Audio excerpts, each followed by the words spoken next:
दोस्तों, इस डेटा को ज़रा ध्यान से देखना। आप स्क्रीन पर देख सकते हैं।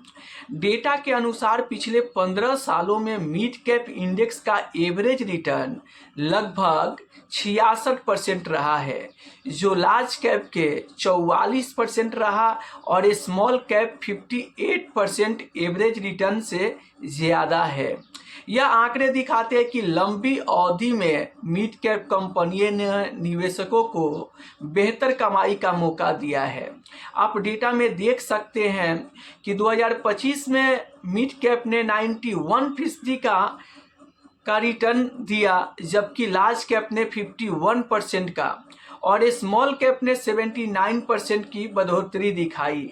2014 की बात करें तो मिड कैप में 136% का उछाल आया, जबकि लार्ज कैप में 93% का और स्मॉल कैप में 125% की तेजी दिखी गई।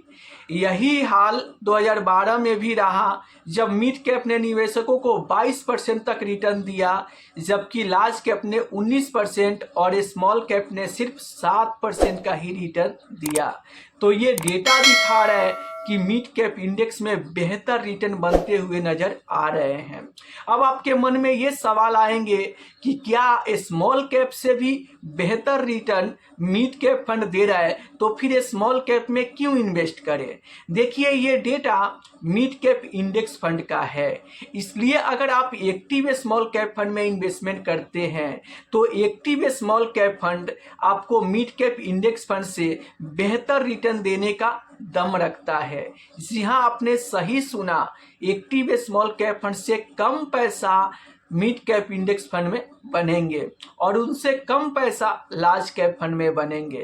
तो अगर आप एक्टिव स्मॉल कैप फंड में इन्वेस्टमेंट करते हैं तो ऐसे डाटा को देखकर आपको बिल्कुल भी घबराने की और टेंशन लेने की ज़रूरत नहीं है। आप एक्टिव स्मॉल कैप फंड में लंबे समय के लिए इन्वेस्टमेंट करें, आपको बेहतर रिटर्न मिलने की वहां से संभावना होती है। देखो, इंडेक्स में जब कंपेयर होता है ना, तो स्मॉल कैप इंडेक्स से बेहतर मिड कैप इंडेक्स रिटर्न बनाकर दे देते हैं, लेकिन जब एक्टिव फंड का बात आता है तो मिड कैप इंडेक्स फंड से भी, मिड कैप एक्टिव फंड से भी बेहतर रिटर्न लंबे समय में स्मॉल कैप एक्टिव फंड बनाकर देते हैं। तो अगर आप एक्टिव स्मॉल कैप फंड में इन्वेस्टमेंट करते हैं तो कमेंट में ज़रूर बताना कि आपके पोर्टफोलियो में कौन सा स्मॉल कैप फंड है।